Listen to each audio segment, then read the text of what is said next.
الرحيم الحمد لله رب العالمين والصلاة والسلام على رسول محمد وعلى آله وصحبه أجمعين. Rabbi zidna ilmen ve tekrar sağlık. Sempozyumumuzun ikinci oturumunda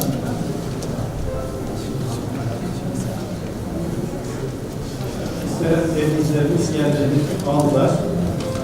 4 tane konuşmacımız var. Sırasıyla tebliğcilere söz vereceğiz inşallah. We will give the floor to the speakers one by one and 15 minutes each. And without losing time, I would like to give the floor to the speakers. So firstly, about the Sunnats in the Islamic world, Dr. Amir Temiri has his speech. So please. Ustaz, meşkuran, tefaddal. Bismillahirrahmanirrahim. Elhamdülillahi Rabbil alemin. والصلاة والسلام على إمامنا وسيدنا محمد سيد الأولين والآخرين وعلى آله وأصحابه نجوم الهدى في كل حين ومن تبعهم بإحسان. With the name of our Holy Prophet and all the communities, we are greeting everyone here and my distinguished brothers and sisters. I am welcoming you. كان أصحاب رسول الله صلى الله عليه وسلم قد فازوا بالصحبة الشريفة وبالرفقة المنيفة. And our Holy Prophet and the communities with their affection. They deserved such an affection and يصحب نفسه أنفاسه صحبوا. وقد من الله تعالى على أهل الحديث أن جعل في وجوههم نظرة أو النظرة. And with the hadith, they honored the name of our God, our Allah, and with the permission of our Allah,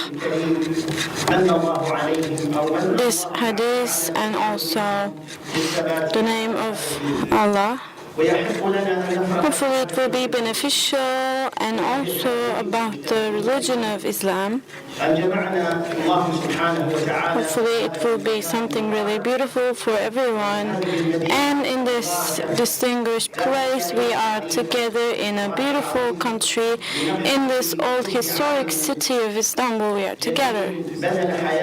And in the Islamic world, it's a very efficient way, and we are commemorating a name here, and along with all those hadiths of our Holy Prophet and the protection of everything he has done, there are a lot of works mentioned, and against all those people who are against religion and Islam particularly, there are a lot of things, and we have our proofs in our works. So, and this means that this will be a forwarding process of our evidences against all of them. And there is a book mentioned which was written by him, and also in this field he managed to fill a lot of blanks, so to speak, and he participated a lot of things. He contributed a lot of stuff, and I would like to mention 4 points. First of all, the general issues, as we mentioned, السنة النبوية وكذلك في with the meaning of Sunnah Nabawiyyah in the name of religion and the meaning of it, and it is including process of Quran, and also it was written with the religious work. You can find them in the Islamic law, and there is a new development containing inside of it, and Also, it's included in the script. Within this field, this receipt and also turning back to the origins are so important in Al-Azami's books. And now, at this point, I don't want to talk about too much because we told a lot of things about those details, and there are a lot of books mentioned. في عصورنا المتأخرة أجمعوا أن سنة النبي صلى الله عليه وسلم هي المصدر الأساسي لهذا الدين وإنها For the Muslim community, our Holy Prophet's Sunnat is one of the basics of our Islam religion. We mentioned this, and along with all those Sunnats, the origin of them are included inside, and it's inspired a lot of things. Those Sunnats are explained the religion. It is used as such, and these are showing a road map for the community. And Sunnat Nabawiyya especially is something really important, and Abu Hanifa is in this context very much important. About the religion of Allah, you shouldn't say anything, just follow the Sunnat, and if you use your personal words, then you are removed from the religion, you are away from the religion, Islam religion. And also, our Holy Prophet's road path should be followed by all of you, and you should follow all the sunnats, so to speak. And with this saying, as I said before, you can see the previous works, Sunnat al-Nabawiyya, and also all those relationships along with Quranic Karim can be mentioned. And Sunnat al-Nabawiyya directs into Quranic Karim, and it is approving it. So there is a reciprocal relationship about the approval process. So my distinguished brothers and sisters, Sunnat al-Nabawiyya in the time of our Holy Prophet,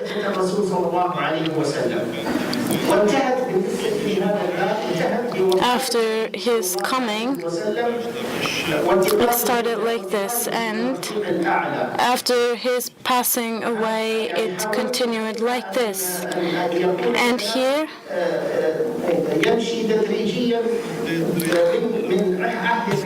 step by step, he would like to talk about it. And after the الحقيقة كان الكلام عوامل تتعلق بذات النبي صلى الله عليه وسلم يعني كيف This is showing a process after the oracle, the divine inspiration and the protection of Sunnat al-Nabawi actually leads to a lot of ways. This is such a kind of rescript, so to speak, and this should be protected. His works and future everything, objectives should be followed accordingly, and in this meaning, one of the closest of the communities actually told that it's a stone, it's not beneficial, it's not harming at all. If we didn't see our Holy Prophet kissing, then I wouldn't see you too, as it says, so to speak. And there are a lot of meanings beyond that, and Salafi Salih also says that. One of the first communities, there are a lot of things mentioned, and also after the understanding, it was actually appointed a lot of things. And our Holy Prophet and his time had that sunnat, and also the passing towards the generations was important, and they are among the people who are actually reciting and listening all those words by our holy prophet. They deserve such a position. So for that reason, his speak and his behavior were closely followed.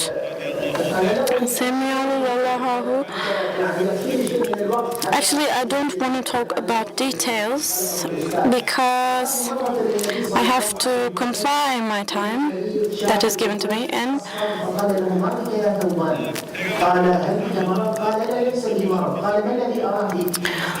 the Holy Prophet saw a person very sick, and he asked, "Are you sick?" And our Prophet turned and he said, "In the day of apocalypse, we won't be able to see you." And he said that, "I am so sad about that fact." And our Prophet said that, "Please sit a while." And at that moment,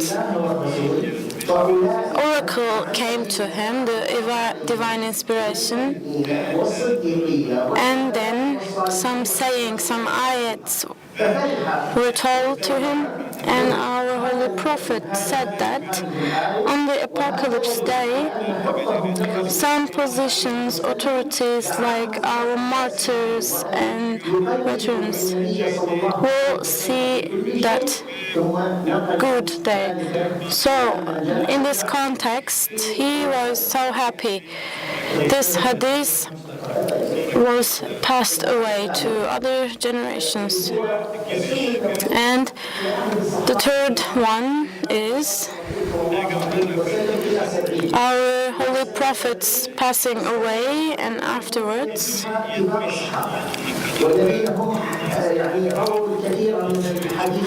the pertaining to the Hijrah of the 17th year, and then as Maliki, he was one of the oldest, and at that moment an Ansar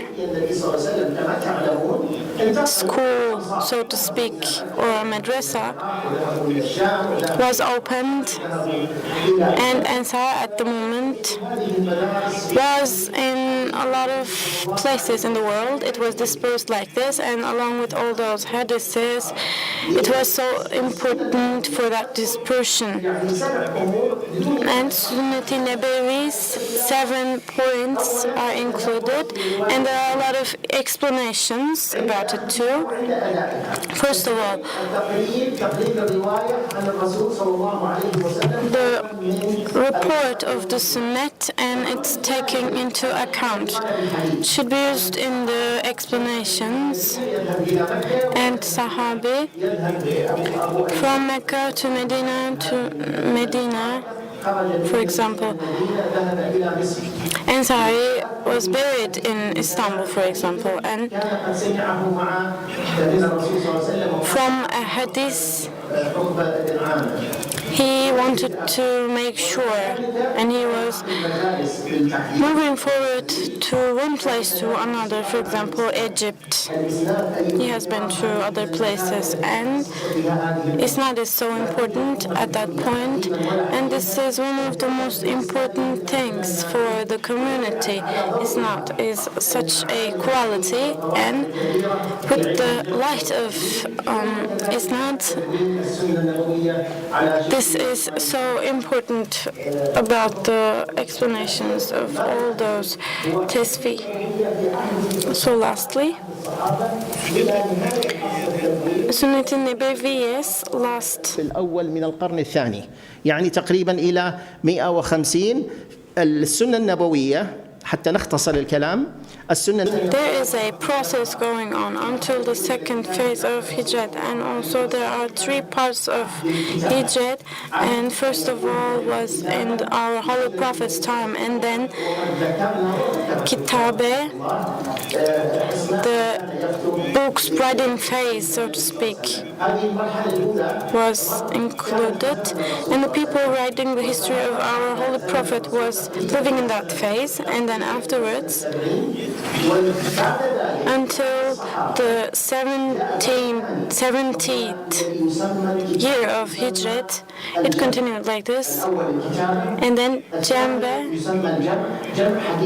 the collection was included, and the hadiths of our Prophet were gathered.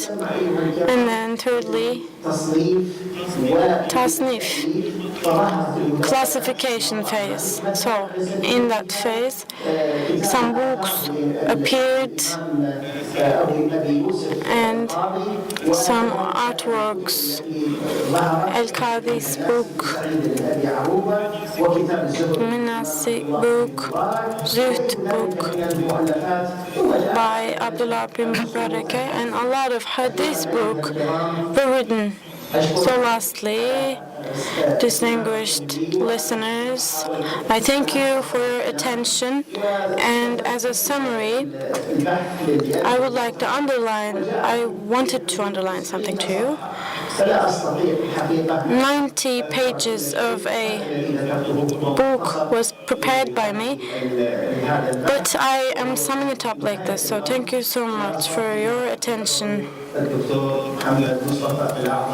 And I would like to commemorate Azami. Şükran ya Ustaz. Evet, Doktor Amir Et-Temimi. Yes, we have listened to Dr. Amir Temimi, the importance of Sunnah and relation of the book with Sunnah and companions' approach for Sunnah, and also protection of Hadith in 3 or 4 stages until the year 70, the activities of the companions, their tesabbut and rile, and through the madrasas and hadith madrasa of them, and then until year 120, Tedwin, and then Tasnif classification. And Mustafa Azami's works, most important feature is the main sources it is going into, gathering from the original. So he mentioned, so I should summarize as like this, and once more we would like to thank him. And secondly, İstanbul Üniversitesi Divinity Faculty, among the Hadith lecturers, Professor Dr. Bekir Kuzudişli, comprehending the logic of Isnad, the case of Mustafa al-Azami's Manhaj al-Naqd. So they will be sharing their opinions. Your time is 15 minutes. Bismillahirrahmanirrahim. Elhamdülillahi Rabbil alemin ve salatu ve selamu ala Resulina Muhammedin ve ala alihi ve sahbihi ecmain. Değerli hocam, Distinguished lecturers and audience, I will start my presentation with a question. Yahya bin Ma'in, this word we all read it. We all know it. If we don't write it in 30 veci, we won't understand. And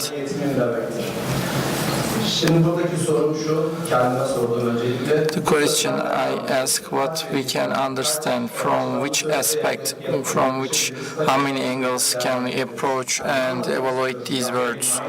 What does Yahya bin Ma'in try to tell? For example, in the 3rd century, a hadith has many imputation, and also it shows the caution in order to make sure the solidity of the hadith, and also it can show the degree of how much a scholar he is. For example, there is also another meaning, the illets, which means the mistakes, and also in order to get information about the ravis, the tellers, and it is important as Mustafa Ravi until Mustafa al-Azami, generally they talk within the lines, but which they ignore the importance of Mustafa al-Azami in Manhajul Haq is important, and in front of Mustafa al-Azami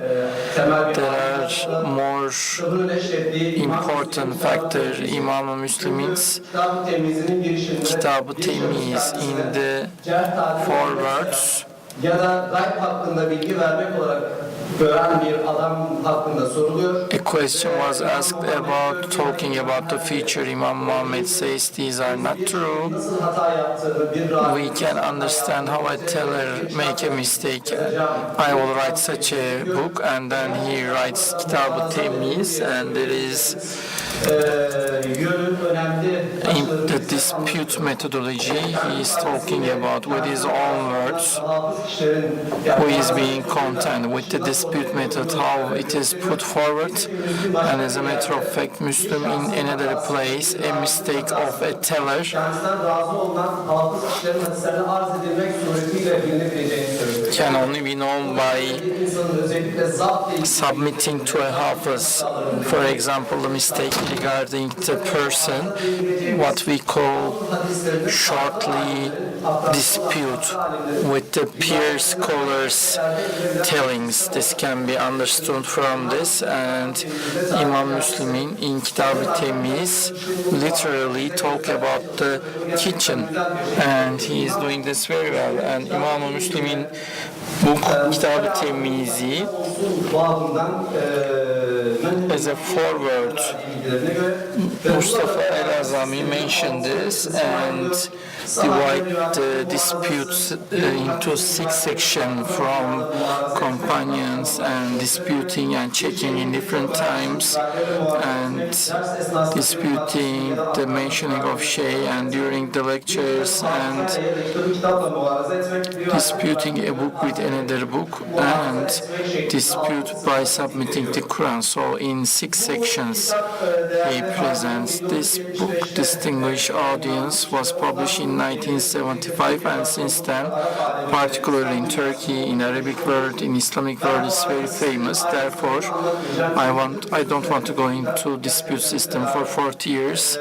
This book is being published. What I will try to do, whether what can we add to Mustafa al-Azami, to starting from his dispute system, I want to talk about it. And Mustafa al-Azami regarding the checking of the hadith and comparison system, when you look at the examples, one thing take our attention. The first is examples from the companion. Mostly they ask to others whether you have witnessed Abu Musa al-Ashari, and they have this effort, and they ask to this other Sahabi, and in Şube bin Haccac, and diğer metotların yanı sıra tek metodu değil ama it's not the only method, but other than other methods, ask a person the same hadith for repeatedly. For example, Şube bin Haccac says, if I tell a hadith from one guy, so it means that I went there repeatedly. If I mentioned 10 hadiths, more than 10, 50 hadiths, then more than 50 times. If I mentioned 100 hadiths, he went to those 100 people repeatedly. The only exception is Hayyan al-Barki. When I went there, he was dead afterwards. Or in another example, he says like this. Hayyan el-Musarrif. Hayyam el-Musarrif. Birden fazla sorduğunu söylemiş.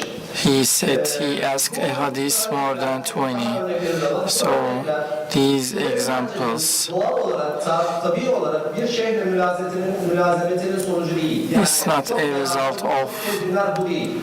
Bunu yaptığı many times. What he does sistemli bir şekilde, bilinçli bir şekilde bir systematically to a şeyh, whether in order to tell, he's asking repeatedly. For instance, Esved bin Kays, Abdülkays kabilesinin bulunduğu yerdeki bir şahıs. a person, Esved bin Kays, why you want to see, I checked if we have changed something in the stories, I will leave it 20, 30, 40 times he visits and the same. Mesela yine şube Ebu Avn hadisleri sorulduğunda hayır When they ask Ebu Avn, bir kere dinledim diyor. Bir kere dinledim. I have listened only single time. Bir sonraki tabakaya geldiğimizde Yahya bin Ma'in'e, Ali bin el-Medini'ye geldiğimizde bu örnekleri çok görmüyoruz artık. Yani bu örneklere baktığımızda ben bu hadisi 30 kere dinledim, 40 kere dinledim, aynı adamdan diye şeyler yok. Bu döneme geldiğinde Yahya bin Ma'in, Ali bin el-Medini, deminki söylediğim isimler, bunlar bir hadisin değişik tariklerinden kontrol ediyor. So they are checking from different ways of an hadith. What does the structure tell us? The changes here, what kind of results it produces? My opinion is that the companions from top to bottom, they have a checking mechanism. Kontrol ediyor ve diyor ki şahit getir. And says bring a witness, and then a person, is hard to ask the witness, and Ama şube but the branch is tedbirinden sonra sistemli after the tevdi of the isnats, after this tedvin moment, the isnats increase, but in that time from one person, sometimes you cannot control for others. For example, Abdul Kays 10 tane şahıstan tek başına hadis nakletmiş. have mentioned Yani bir şahıstan sadece bir ravisi var. from one person only one teller, and the way is to ask others. Böyle olunca onun doğru söyleyip söylemediğini Therefore, it is not possible to check them. Only is depending on asking again. You can think of an example you all know, Abdullah bin Dinar regarding the sale of the velar. You know, it's only one teller, only from Abdullah bin Dinar, and Şube bin Haccac offers yemin teklif ediyor. swearing, and when this is asked Sufyan bin Emin, Şube bin Haccac offered to swear, no, we didn't want this from him, but we have listened to him relating this hadith all the time. If Abdullah bin Dinar, without changing this hadith, so Abdullah bin Dinar is fixed on this. But if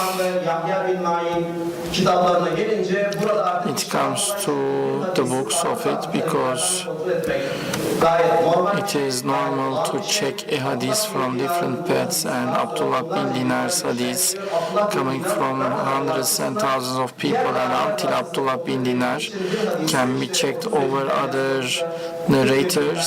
So from unless the words like we don't understand a hadith if they are not coming 30 or 40 aspects are most likely mentioned by Yahya bin Yain, especially these names. When we look at these examples are very clear. When you look at an hadith, these words of the scholar is the hadiths are openly wrong or true. These clearly seen, and you have only 5 minutes left. And the second point is the point we can involve the checking system to be in justice, because Mustafa al-Azami used this system mostly for zabt, and when it comes to justice, it is something known by, there can be exemptions, it is easily known, but other than that should be known by the peers. So in summary, understanding a narrator, whether liar or not, is found out by the peers. The next period, the next generation cannot determine it. And in Kizbul Ravi, which means the lying of the teller, I agree on what Mustafa Azami says mostly, but for justice, if you look other side, if we look at the acclamation of the narrator reply here, the persons of the next era, even they don't know, it is possible to accuse with lie, because the general definition of accusation of lie is that that person in his daily life lies. But another definition, which is more common, Ibn Hajar says that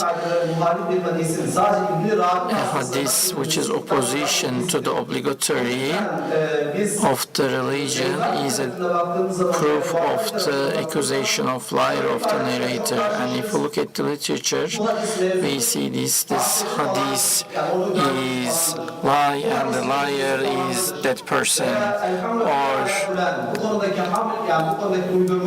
this made up telling belongs to that person. There is examples for that, and among those examples, Zehebi has this saying, Ahmet Muhammed bin Yahya, in the biography. I don't know that person because he is long before that, but from Shaykh Islam Derebi he is very related, therefore this was accused. So he looks at the isnad, he knows all the narrators, but one of the narrators, Zehebi, despite living how many years later, we can easily say that there is the isnad. There are many examples. I only wanted to give one example, but this is a dynamic structure. It's not a finished structure, and everyone expert in this can apply this. Sometimes if a scholar even accuses another person, another scholar can say it's not accusation. Ibn Hajar, Zehebi, or Ibn Har bin Safar, he says, and Jafar, there is narrated from Ibn Safar, and Ibn Hajar does not accept. He is a great scholar and hafiz. Maybe the liar is coming from a higher narrator. So everyone looking at this, if he find a mutabi or if he doesn't think like that, then they say this process continues dynamically, and nowadays everyone can do this who are expert, but it's not easy. There should be a zevki silime. And my last words, and in the Mutakaddimin scholars have these kind of sayings. For example, let me give you an example. Muhammad al-Mermizi about Malzura and father and Ibn bin Hatim, and tells about this, and he doesn't know, but he said, my father, he says for this person is a liar, and Ahmed bin Albi, he says, I don't know him, his hadith is lies, and this is a proof for the lying, and here he is saying kezab, which is a liar. So it is a process which is shifted to the lying of the narrators, and there is the bidat starting from hadith. Özellikle bu şahsın bidat ehli aklına dahil olduğunu çok rahat bir şekilde söyleyebiliyor. Sonuç itibariyle and as a result, belki muhaddislerin isnat sistemini anlatmanın en güzel yolu işte şöyle isnatlar var, şöyle önemlidir, şöyle güzeldir şeklindekinden ziyade more than telling the function of isnad and what does it helpful for it. The best way can be this. Maybe we need to support this road, and this is the work of Mustafa al-Azami. But how can we improve it? And like what they say is important. Al-Azami 40 years ago put forward these and open a way, and these are different presentations can be found. So how can we develop these? We need to put on these, so both historical process and the function of the isnad and the dynamic process, we can find them out beautifully. So within this opportunity, once more, I wish mercy for Mustafa al-Azami.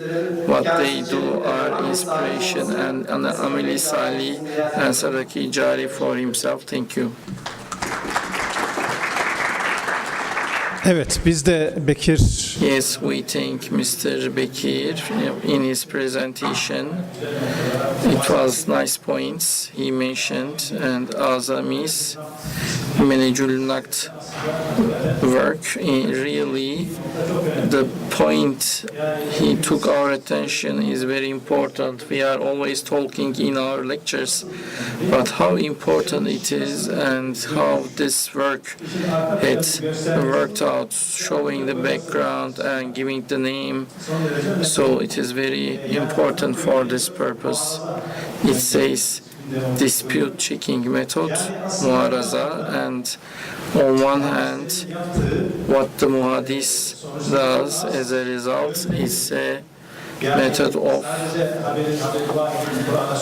narration. Is not only submitting the hadiths, also an important method.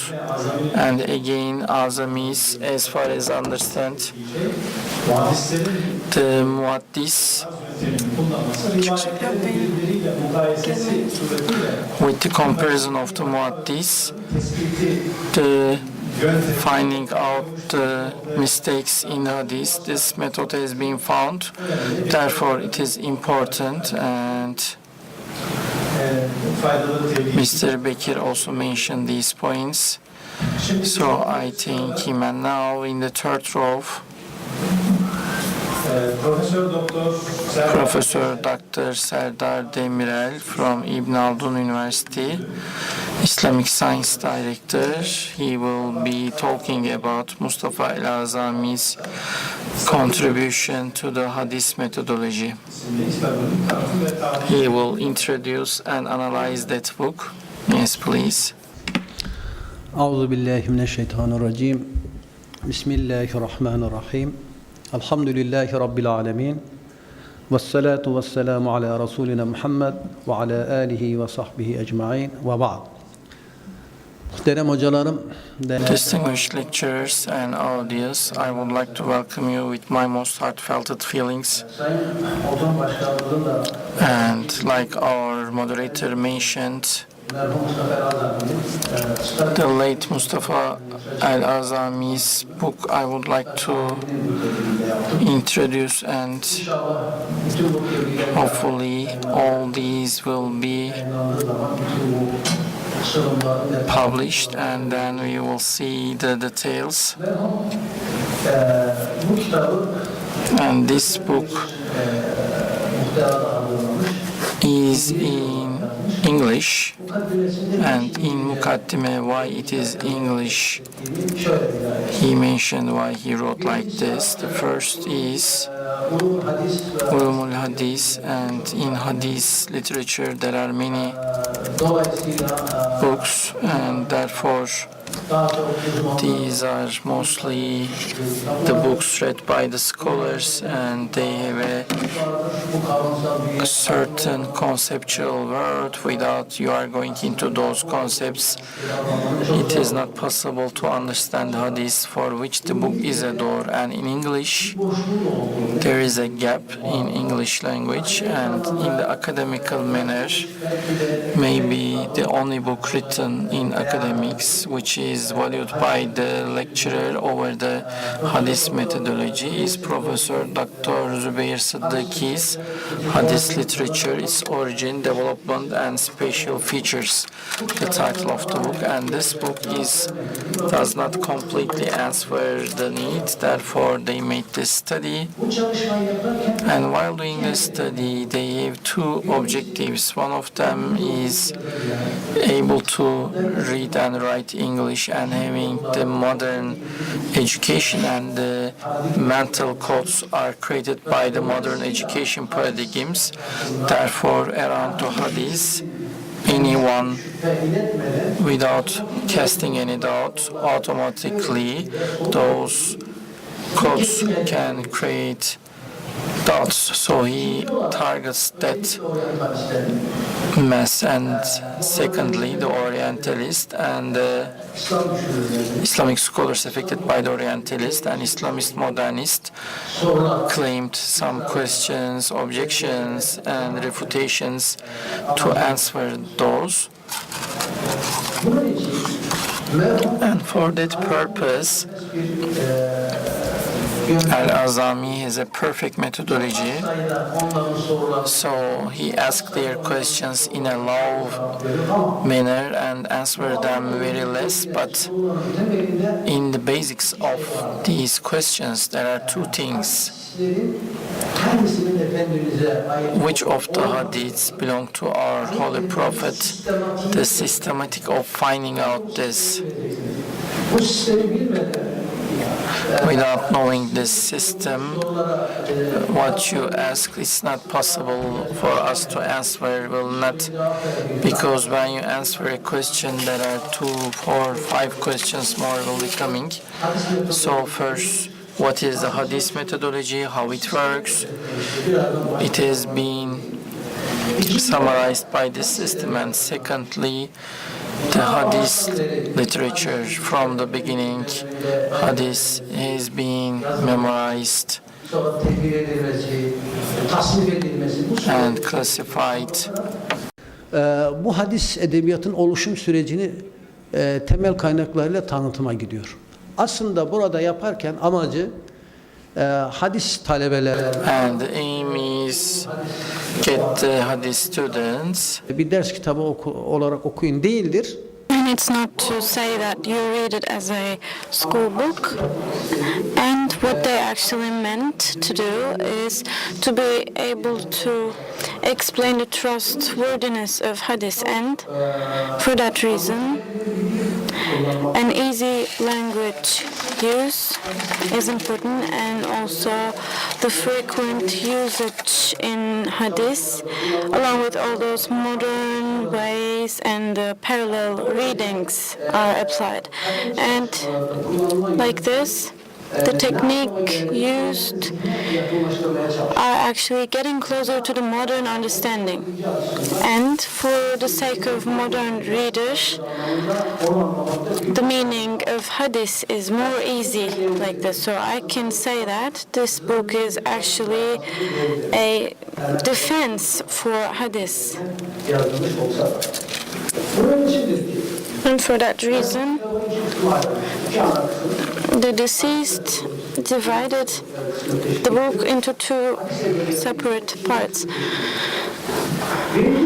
In the first part, 8 sections are there, and in the first part, hadith and sunnah's explanations, definitions are explained, and also muhaddises and all kinds of definitions are inside, all given, and they they do something not seen before. The authority in religion about our Prophet. So this is the purpose. The whole book would like to talk about this and the binding authority of the hadith to the community. And after this, the place of this inside of the religious book, our Quran, and how is our Holy Prophet inside of our religion and the expounder of the Holy Quran. And they exemplify all of these things, they explain a lot of things, and without Allah, Rasulullah, our prayers and worshipings cannot be done accordingly. And again, the same question is asked again frequently, and who is our Holy Prophet? And also, he is the one having the section. And also, apart from Quran, this explains that he can have the section apart from Quran. And this is explaining a lot of things.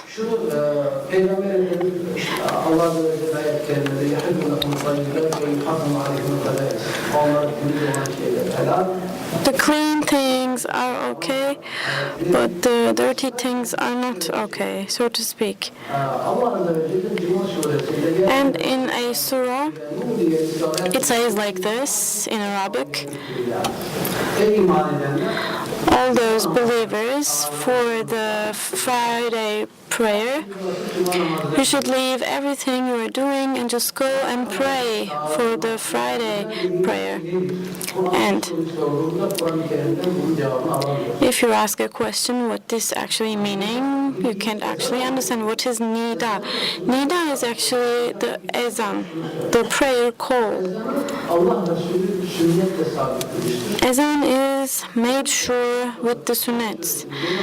And then after this saying, this section authority was actually determined for our Prophet, and also he is the role model for our contemporary Muslim people. And it's explained as such in Arabic. And we need such a role model, so to speak. And then lastly, we should obey our first and foremost God, and after your obedience, there are a lot of things to do. You should pray accordingly, you should do all these things accordingly, and then in the second part, Hazreti Peygamber and the Hadith education topic, and proliferation of all of these things, and the protection of those Hadiths. While he was alive, what kind of techniques were used and what kind of precautions were taken. And also after his passing away, the protection of all those hadiths were being proliferated. And then it's all explained accordingly too in detail, and then with some techniques for this hadith science and education, what kind of ways it is being forwarded. It is so crucially important, and it is explaining it one by one if you look at it. Hadiths are not dispersed randomly, but it has a lot of important sources. And then in the third part, the writing part of those hadiths. The first people to write them, and then what happened afterwards, and why it didn't forward it to us. These are explaining all of these things. And generally speaking, in Turkey, there is something for example, in TVs, there are a lot of talks happening about the fact that God forbade the writing of hadiths, and they are actually talking about those things too, and especially it is suggesting a lot of things to the reader. And regarding the writing phase of those hadiths,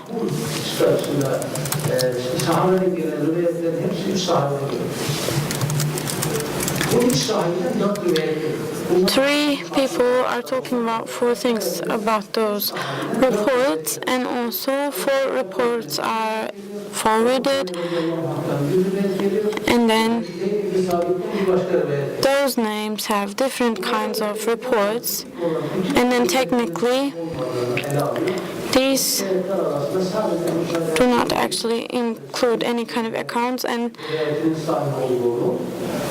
we learn afterwards who is the owner of this report. And then, along with this, mutamatun manavi status, which is giving the authority to write this. For example, so for that reason, instead of saying we don't accept this hadith, you are going to read for this. Okay, I don't have any time left, like 2 minutes left. I have only 2 minutes, I'm leaving the remaining parts, and now I'm moving forward to the last part. In the book, there are some deficit points, and in those parts, I think it can be removed. For example, the fonts and their inappropriateness in Arabic ones, and the origins and the sources, and the English version of this book. For example, its font is not so good. It's tiring the reader, and it should change. And sometimes the quotation is included, emphasizing the author, but it doesn't say on which page it is.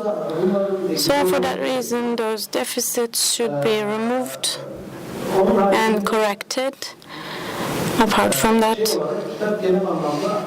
generally speaking, the book is complying with the roadmap, so to speak, and especially in the literature point, what happened to the first books written. There is another topic as such. After Tednim and Tasmin, encyclopedical books and the inclusion inside of them, and how those things are positioned inside of those things. The basic sources and their trustworthiness are actually included, and it is saying it clearly with expertise, so to speak. Thank you so much. Okay, we also thank you so much, Mr. Sardar. Thank you so much for punctuality too, and you talked about very important points. And this book of Azami, as we understand, is about hadith and sunnat, especially in the Western world, and also it's averagely for the Western world too. It's such a beautiful definition for them, and there are accurate definitions and sentences given. It is such a work. I would like to add something. Evet. Buradaki öğrencilerimize de o kitaba Türkçe olarak ulaşabileceklerini söyleyebilirim. Baskısı var mı? İnternette gördüm. Okay. Well, now, lastly, the last speaker of this session Marmara Üniversitesi İlahiyat Fakültesi from Marmara University Divinity Faculty, Dr. Macit Karagözoğlu. konu başlığı Mustafa el-Azami'nin hadis çalışmalarını What distinguishes Mustafa al-Azami's studies? Such a topic and question. Hopefully we can find an answer to this question. Alırız. Buyurun İnşallah. Macit Hoca. Teşekkür ederim. Thank you so much, Mr. Mehmet. And this is an advantage for me to do my speaker lastly, because a lot of details were given by the other speakers, so I don't have to do much. So, the deceased Mustafa al-Azami and his contribution can be talked about a lot of dimensions, and also about the Orientalists and everyone. It can be seen. I saw a lot of things. I would like to talk about some things. The most important thing is our current researchers need some principles, skills, and for that reason, when you are looking at the qualities, you should include some specific qualities, so to speak. And firstly, in all kinds of science, there are a lot of topics for researchers, and there are big questions and problems happening, and also the research topics. You need a cognitive approach, and it's not so easy to come closer. And after a big history, to be able to get the details inside of those big parts, not easy for everyone. And in Azami's works, it is something very much different than the emsals, all the other counterparts, so to speak. Big issues are included, and still it's not well used for the productivity.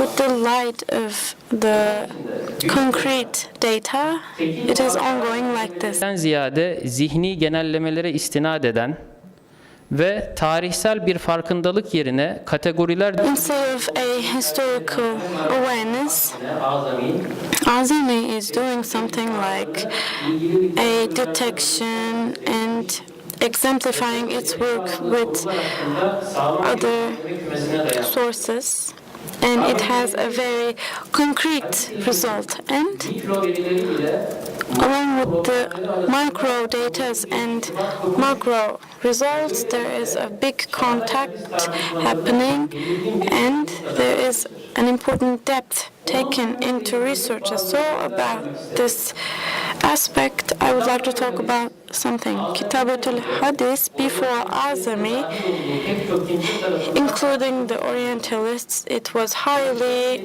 discussed. No matter you agree or not, while Azami is talking about such things, he is not only attributing that person. And then, about the written phase of this, there are some data going on, and it was included in the Kitabatul Hadith. While preparing his doctorate thesis, when you consider the time that he was writing it, those names,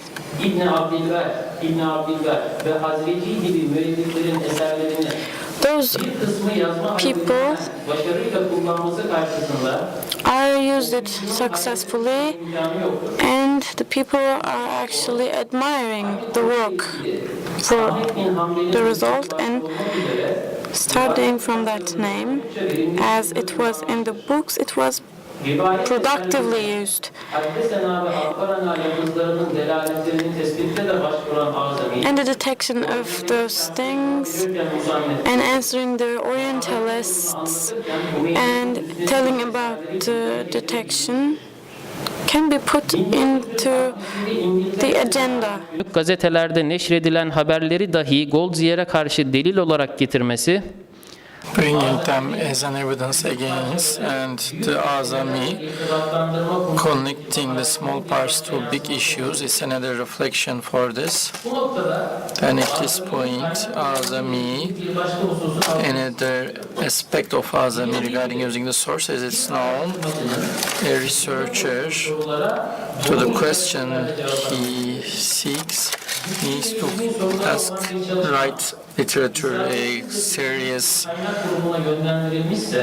research. If it is directed to a wrong source, then the results will be misleading. And if you look at the works of Azami like this, then you see that he looks for the right questions in the right sources. And in the first 4th century, in order to put the Tenkit of Ravi, Muslimin books, and Ibn Abi Hateme, Ibn Ibban, and Ibn Recep el-Hambali, and also for the theoric formulations of the content, Hatib el-Baghdadi and Ibn Jezmi, because the Kitab Temiz, according to us, is the most plain and understandably gives this, and Ibn Abi Hatime's Takdime and Ibn Abbas el-Mejurini, and with other books, and the Hadith critics, the most important document, and Ibn Recep in the Mutahhir period is like talking from the 3rd century. And in addition to all these, Azami is writing his dissertation in a manner to have his thesis to be accepted in Western universities. It's not easy using the sources in details, making good analyses, and to have these analyses to be accepted in Cambridge or in other platforms to put forward a product. And another contribution of Azami in the classical period, the dispute-checking method. In Menhecül Naqd, he defined this, which is the 4-word, and Menhecül Naqd for this methodology, especially with its 3rd chapter, can be mentioned as the Kitab Temiz of the modern era, and since its publication defining the Hadith critics, and many other studies were made, it seems like in the mind of people, but the reality is not like that. And regarding thousands of narrators, how do they decide, and let alone the ordinary Muslims, the ones who are dealing with the Islamic scholars cannot determine. Therefore, this fixation of Azami is the same. The Muaraza method, let alone the other researchers, also many people dealing with Nebevi Sünnet couldn't find it out. The tellers or the trustworthy of the story can be found out with different processes. Azami saying this, gave examples about it, and make some allegation from the education life of today and the background of Jarh Tarih. He made it understandable for today's people, and after 40 years of time after Menhecül Naqd, Azami's fixations and classification regarding dispute check to be improved or maybe reperioded, and it was expected to find out the methods, but this was mostly ignored. And like in the presentation of Bekir Kuzudishli regarding the advancement of the dispute checks and making more detailed period, it will be an important contribution, and the ones who doesn't like the harvest of the traditional Hadith generation and the interestingly, the ones who adopts the classical hadith methods, they don't show the necessary effort and patience to understand what they defend, and the content of the narration of the hadith in the first 2 centuries, education, recording, and referring are another important area where Azami contributed in hadith methodology. The research field is fixed strictly to the historical condition. Today it's one of the topics we have hard time to understand and tell, and areas like hadith muslat and hadith literature can be worked on easily from looking from today to yesterday, and the issue of narration is over mostly, or at least it's not continuing like in the early times. We need an extra effort to imagine it. For example, questions like this: the hadith students, the time passing with the hadith lecture, what were they doing exactly, and before and after the lecture, what was the tasks expected from the student, how the student get the written document from the lecturer, where they were studying, do they have a certain duration of time for lecture, and regarding the transfer of the hadith, is there the same platform or other platforms? This and similar questions actually is not only a topic of hadith education, but it's generally for all the Islamical history and culture. Unfortunately, Islamic culture historian is not developed enough, therefore we cannot answer this question as they deserve. Azami, both in his PhD dissertation and also in the further studies regarding these topics, have some evaluation beyond its time, and the information he provided for the researchers are a strong starting point. For instance, in hadith training, he mentioned the etraf methodology. In the first time, the hadiths were taught according to the teachers, not the topics, and also writing materials, papyrus or papers. The top side of the paper is spoiled and scraped, and therefore he was determined as not writing the hadith. But regarding Abdullah bin Amr, his comment in the Rijal books, the similar records, it enlightens the researchers. A muhaddis in the book for which narrations are coming, and there are sayings of Azami. Azami determined to first hadith papers in naturally in the next step also answers what happened to the first materials and of the Musannif material methodology and how they are affected from each other, and today for literature working it's very vital, and Azami by means of first written material provided these vital questions and sought the answers, and while ending including those topics we mentioned, Azami's topics he mentioned, and the working style should be taken as example by the new generation researchers. So the documentary sensitivity which he put forward should be improved, and including dispute check, these topics for which the main frame has been determined should be taken in more details, and the academical expectation and criteria of the English speaking world. So with these mentions I should end my speech. Evet, Macit Karagözoğlu hocam. Yes, we thank Macit Karagöz for being just on time on his presentation, and also it was a very nice and beneficial fixations, and really Mustafa Azami, ders çalışma yöntemi these determinations and çıkarması ve bunların daha ileri noktaya taşınması to carry these to advanced levels. So it is really opening our vision. So once more, I would like to thank. Evet. Yes, Bu son hocamızın konuşması with the speech of our last lecturer, we end this session.